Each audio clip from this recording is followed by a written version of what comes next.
నమస్కారము. ఈరోజు fill in the blanks with suitable verb forms given in the brackets అంటే బ్రాకెట్లో ఇవ్వబడినటువంటి వెర్బ్స్కి సరైనటువంటి వెర్బ్ ఫార్మ్స్ ఎలా రాయాలో తెలుసుకుంటున్నాము. ఇది 10th క్లాస్ పిల్లల దగ్గర నుంచి ఇంటర్మీడియట్ డిగ్రీ ఎనీ కాంపిటేటివ్ ఎగ్జామినేషన్స్కి అందరికీ వర్తించేది. చాలా ఇంపార్టెంట్. ఇది చూడండి ఎలా ఫిల్ చేయాలో మనం జాగ్రత్తగా చూస్తాము. ఇక్కడ వాస్తవంగా ఈ ఎంటీగా ఉండేటువంటి వాటిని మీరే ఆన్సర్ చేసుకొని తర్వాత వివరణ ఉంటుంది. ఆ వివరణతో దాన్ని పోల్చుకోండి. దానివల్ల మీ మీద మీకు నమ్మకం పెరుగుతుంది. వీడియోలు చూస్తున్నారు కానీ లైక్ షేర్ చేసి సబ్స్క్రైబ్ చేయడం లేదు, చేయండి. బెల్ ఐకాన్ మీద టచ్ చేసి మీకు ఇమీడియట్గా నోటిఫికేషన్ వచ్చేటట్టుగా చూసుకోండి. ఇక్కడి నుంచి మొదలు పెడదాం. ముందు ఇచ్చిన వాక్యాన్ని చదవండి. అది ఏ సందర్భం ఉంటుందో తెలుగులో ఊహించుకొని దానికి తగ్గ టెన్స్ రూపాన్ని మనం డిసైడ్ చేద్దాం. By the time you arrive I dash finish my homework. నువ్వు వచ్చేటప్పటికల్లా నా యొక్క హోంవర్క్ పూర్తి చేసి ఉంటాను. ఇది ఇంకా జరగలేదు కాబట్టి ఫ్యూచర్. పూర్తి చేసి ఉంటాను కాబట్టి perfect tense, future perfect tense. Will have finished అని రాయాల్సి ఉంటుంది. డోంట్ డిస్టర్బ్ ఈ వాక్యంలోనే మీకు అర్థమవుతుంది ఇప్పుడు జరుగుతున్న పని అని, అంటే కంటిన్యూస్ టెన్స్లో ఉంది అని గుర్తుపెట్టుకోండి. She dash study for exams. She is studying. ఎందుకంటే డోంట్ డిస్టర్బ్ అని ఈ క్షణం మనకు జరుగుతున్నట్టుగా ఈ ఫ్రేజ్ ద్వారా అర్థమైంది కాబట్టి ఈ స్టడీయింగ్ ఆన్సర్ అవుతుంది. Right now they dash watch A movie. ఇది కూడా అంతే. రైట్ నౌ ఇప్పుడు స్పష్టంగా తెలుస్తోంది. ఇది కంటిన్యూస్ టెన్స్లో చెప్పాలి, ఎందుకంటే ఇప్పుడు జరుగుతూ ఉన్నది, మన కళ్ళ ముందర జరుగుతున్నది అన్నట్టుగా. కాబట్టి వాచ్ అనే వెర్బ్కి ఆర్ వాచింగ్, ఎందుకంటే దే కాబట్టి ప్లూరల్లో ఉంది కాబట్టి ఆర్ వాచింగ్ అని రాయాలి. Hurry up we dash go to watch a film. కాబట్టి ఇది కూడా అంతే. హరి అప్ ఇప్పుడే. We are going to watch a film are going అని రాయాల్సి ఉంటుంది. 5 by next year I dash graduate from college. ఇది బై నెక్స్ట్ ఇయర్ అంటే నెక్స్ట్ ఇయర్ కల్లా నేను గ్రాడ్యుయేషన్ చేసి ఉంటాను కాబట్టి ఇది నెక్స్ట్ ఇయర్ అనగానే ఫ్యూచర్ టెన్స్. చేసి ఉంటాను పర్ఫెక్ట్, ఫ్యూచర్ పర్ఫెక్ట్ టెన్స్లో చెప్పండి. Will have graduated I will have graduated from college నుంచి గ్రాడ్యుయేషన్ తీసుకొని ఉంటాను అని. నెక్స్ట్ 6th వన్ చూడండి. When I was in college I dash write articles for the school newspapers. ఇక్కడ నేను కాలేజీలో ఉండగా వ్రాసాను, ఆర్టికల్స్ రాశాను అని, రాస్తూ ఉండేవాడినని. 2 రకాలుగా తీసుకోవచ్చు దీన్ని. కాబట్టి సింపుల్ పాస్ట్ టెన్స్ కానీ పాస్ట్ కంటిన్యూస్ టెన్స్ కానీ ఏదైనా ఇక్కడ సూటబులే అవుతుంది. When I was in college I wrote articles for the school news papers. నేను కాలేజీలో ఉండగా నేను స్కూల్ న్యూస్ పేపర్కి ఆర్టికల్స్ రాసేవాడిని అని ఒక అర్థం, కాబట్టి రోట్ అని పెడితే సరిపోతుంది. ఐ వాజ్ రైటింగ్, నేను రాస్తూ ఉండేవాడిని. ఈ రెండింటిలో ఏదైనా కూడా ఇక్కడ సబబుగానే అనిపిస్తోంది. 7th one they dash work on the project all week. కాబట్టి పని చేస్తూ ఉన్నారు చాలా కాలంగా అని, గత వారంగా పనిచేస్తున్నారు కాబట్టి ఎప్పుడో మొదలై ఇంకా జరుగుతున్న చర్యని ప్రజెంట్ పర్ఫెక్ట్ కంటిన్యూస్ టెన్స్లో రాయటం అలవాటు చేసుకోవాలి. They have been working on the project all week అని రాస్తే సరిపోతుంది. Have been working. 8th one I dash not like this food since I was a child. ఇది కూడా కొంచెం I did not like this food since I was child. చిన్నప్పుడు నేను తినేవాడిని కాదు, లేదా చిన్నప్పటి నుంచి తినలేదు అంటే I have not liked this food అని కూడా చెప్పుకోవచ్చు, తప్పులేదు. 9th one he dash already dash leave by time they called. ఇక్కడ ఆల్రెడీ అనేది యాడ్వర్బ్. ఈ వాక్యాన్ని కొంచెం నిశితంగా పరిశీలిస్తే వాళ్ళు పిలిచేటప్పటికే ఇతను వెళ్ళిపోయి ఉన్నాడు. కాల్డ్ చూడండి పాస్ట్ టెన్స్ కాబట్టి పాస్ట్ పర్ఫెక్ట్ టెన్స్ ఉపయోగించండి. He had already left by the time they called. Has కాదు, హ్యాడ్గా మార్చుకోండి. He had already left by the time they called అని రాయాలి. ఎందుకనంటే వాళ్ళు పిలిచిందే పాస్ట్ టైమ్స్లో ఉంది, అంతకుముందు వెళ్ళిపోయాడు. కాబట్టి ఆ పాస్ట్ టెన్స్కి ముందే జరిగిన దాన్ని పాస్ట్ పర్ఫెక్ట్ టెన్స్లో చెప్పే అలవాటు ఉంది. నెక్స్ట్ 10th వన్ చూడండి. By the time we reach the station the train dash leave. మేము స్టేషన్కి చేరేటప్పటికే ఆ ట్రైన్ వెళ్ళిపోతుంది అనే భావన. By the time we reach the station, మేము స్టేషన్కి చేరేటప్పటికే the train will dash leave, వెళ్ళిపోతుంది అనే భావన. ఇది ఎలా చెప్పాలి అంటే ఫ్యూచర్ పర్ఫెక్ట్ టెన్స్లో చెప్పాలి. ఎందుకంటే మేము చేరేటప్పటికి అది వెళ్ళిపోతుంది, ఇంకా వెళ్ళిపోలే. కాబట్టి అటు పాస్ట్ టెన్స్ కానీ ప్రెజెంట్ టెన్స్ కానీ కాకుండా ఫ్యూచర్ పర్ఫెక్ట్ టెన్స్లో చెప్పండి. The train will have left, వెళ్ళిపోయి ఉంటుంది. మేము చేరేటప్పటికంటే మేము లేట్ వెళ్తున్నాం అన్నమాట. 11th, he dash be my friend for over 10 years. అప్పటి నుంచి నా స్నేహితుడిగా ఉన్నాడు. కాబట్టి he has been my friend అని చెప్పాల్సి ఉంటుంది. Has been. 12th one, I dash try to fix the car when the mechanic arrived. ఇక్కడ I was trying to fix the car when the mechanic arrived.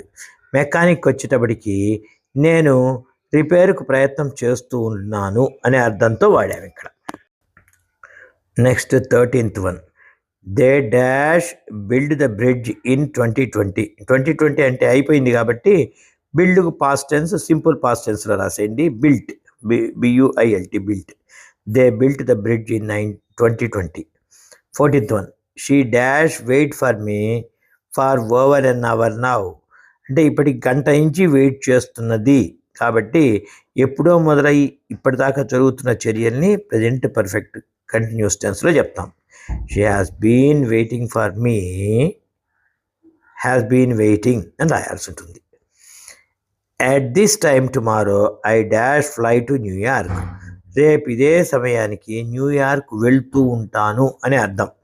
కాబట్టి జరిగిపోలే, రేపు కాబట్టి future, జరుగుతూ ఉంటుంది continuous, future continuous. I will be flying అని రాయాల్సి ఉంటుంది. 15. Next 16th, Venkat dash win the medal last month. Last అనగానే పాస్ట్ టెన్స్ గుర్తుపెట్టేసుకోండి, ఇంకా దాంట్లో 3 ఏం లేదు. కాబట్టి Venkat won the medal last month. Won గెలిచాడు అని.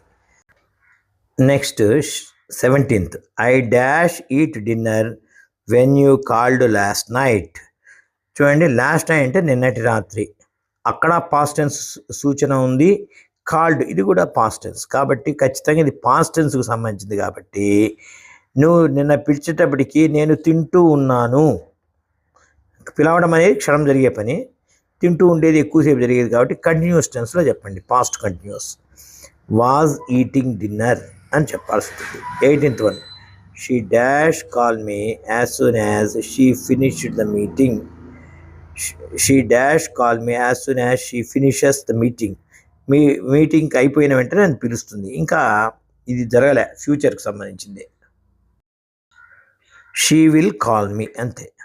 19th one, he dash not come to party if he had known about it. దాన్ని గురించి వాడికి తెలిసి ఉంటే వాడు వచ్చి ఉండేవాడు కాదు. ఇది కూడా ఎలా చెప్తామంటే దీన్ని ఇఫ్ క్లాస్ ఉంది, కండిషనల్ క్లాస్. ఇది 3rd conditional clause. He would not have come to the party అని రాయాల్సి ఉంటుంది. ఎందుకని? వాడికి కనుక తెలిసి ఉంటే వచ్చేవాడు కాదు, అంటే తెలిసింది వచ్చాడనే అర్థము. కాబట్టి ఇది పూర్తిగా supposition, 3rd conditional clause, if clause. దీనికి సపరేట్గా ఇఫ్ తర్వాత ఈ హ్యాడ్ అని కనుక వస్తే హ్యాడ్ నోన్ అంటే ఇఫ్ తర్వాత పాస్ట్ పర్ఫెక్ట్ టెన్స్ ఉంటే ముందు ఫ్యూచర్ పర్ఫెక్ట్ టెన్స్లో రాయాల్సి ఉంటుంది. He would not come to the party అని రాయాల్సి ఉంటుంది. 20th one, I dash learn Spanish for 3 years now. అంటే 3 సంవత్సరాల నుంచి నేర్చుకుంటున్నా. లాంగ్ ప్రాసెస్ కాబట్టి ప్రెజెంట్ పర్ఫెక్ట్ కంటిన్యూస్ టెన్స్లో రాయాల్సి ఉంటుంది. ఐ హ్యావ్ బీన్ లెర్నింగ్ అని రాయాల్సి ఉంటుంది. 21st, I dash never dash meet anyone like her before. అలాంటి వ్యక్తిని నేను ఎప్పుడు కలిసి ఉండలేదు, వాడి అనుభవం చెప్తున్నాడు. కాబట్టి అయిపోయిన కాలం గురించి మాట్లాడాడు. కాబట్టి I have never met anyone. Have never met, never adverb కాబట్టి రెండు వెర్బుల మధ్యలో ఉంటుంది. హ్యావ్ మెట్ మధ్య నెవర్ ఉంటుంది. I have never met. 22nd, he dash wait for an hour before the train arrived. Train వచ్చేటప్పటికే అరగంట సేపు వెయిట్ చేశాడు అని అర్థం. అంటే రెండు కూడా ఇది పాస్ట్ టెన్స్లో ఉంది కాబట్టి పాస్ట్ పర్ఫెక్ట్ టెన్స్లో ఉండాలి. He has waited for an hour before the train arrived. ట్రైన్కు రాకముందర అరగంట వెయిట్ చేశాడు అనే భావన. 23rd, we dash often finish our projects in time. ఇక్కడ finish our projects in time, మేము సరైన సమయానికి పూర్తి చేస్తుంటాం, మా అలవాటుగా చెప్తున్నాడు కాబట్టి వీ ఆఫన్ ఫినిష్ సరిపోతుంది. కాబట్టి ఆఫన్కి ముందు ఉన్న డాష్తో మనకు పని ఏమీ లేదు. 24th, my father dash by A bike for me next month. Next month కాబట్టి ఇది ఫ్యూచర్కి సంబంధించింది. My father will buy A bike for me next month అంటే సరిపోతుంది. I dash study every evening, ఇది కూడా హ్యాబిట్సే కాబట్టి సింపుల్ ప్రెజెంట్స్లో చెప్తే సరిపోతుంది. ఐ స్టడీ ఎవ్రీ ఈవినింగ్ అనే 26th, 27th మీరే సాల్వ్ చేయండి. ఆన్సర్ని కామెంట్ సెక్షన్లో చెప్తే నేను తప్పనిసరిగా వాటికి సరైన సమాధానం మీకు సూచనగా ఇవ్వగలను. కాబట్టి 26, 27 మీరే చూడండి. The movie dash begin when we arrived, మేము వచ్చేటప్పటికే మొదలైంది అని అర్థం. కాబట్టి దాన్ని ఎలా రాస్తారో చెప్పండి. I dash not see her in the office this week, ఈ వారం నేను చూచి ఉండలేదు. ఇది కూడా చాలా సులభమే, ట్రై చేయండి. మీరు వీటిని జాగ్రత్తగా ఒక వాక్యాన్ని చదివి ఆ వాక్య సందర్భంలో ప్రెజెంట్ టెన్స్లో ఉండే 4 simple present tense, present continuous, present perfect కంటిన్యూస్లో ఏది సరిపోతుంది. అలానే పాస్ట్ టెన్స్లోను ఫ్యూచర్ టెన్స్లోను మరో 4 వాక్యాలు ఉన్నాయి. కాబట్టి ఏదైతే సరిపోతుందో అక్కడ మీరు సందర్భాన్ని బట్టి మీరు ఊహించి రాయాలి. తప్పనిసరిగా మీరు ప్రయత్నిస్తే మీరు అన్నీ నేర్చుకోగలరు, ఇబ్బంది ఏం లేదు. కామెంట్ సెక్షన్లో తెలపండి. మీరు చూస్తున్నారు కానీ సరైనటువంటి స్పందన ఇవ్వడం లేదు. ఇలాంటి వీడియోస్ తయారు చేయాలి అంటే నాకు స్ఫూర్తి అనేది అవసరం. మీ నుంచి ఉత్సాహంగా కనుక ఎంకరేజ్మెంట్ ఉంటే అనేక వీడియోలు మీకు అందజేస్తుంటాను. కాబట్టి విద్యార్థులందరూ కూడా దీన్ని అందరికీ అందజేసేటట్టుగా చేసి ఈ ఛానల్ని పాపులర్ చేయండి. మరొక వీడియోలో కలుద్దాం. జై హింద్.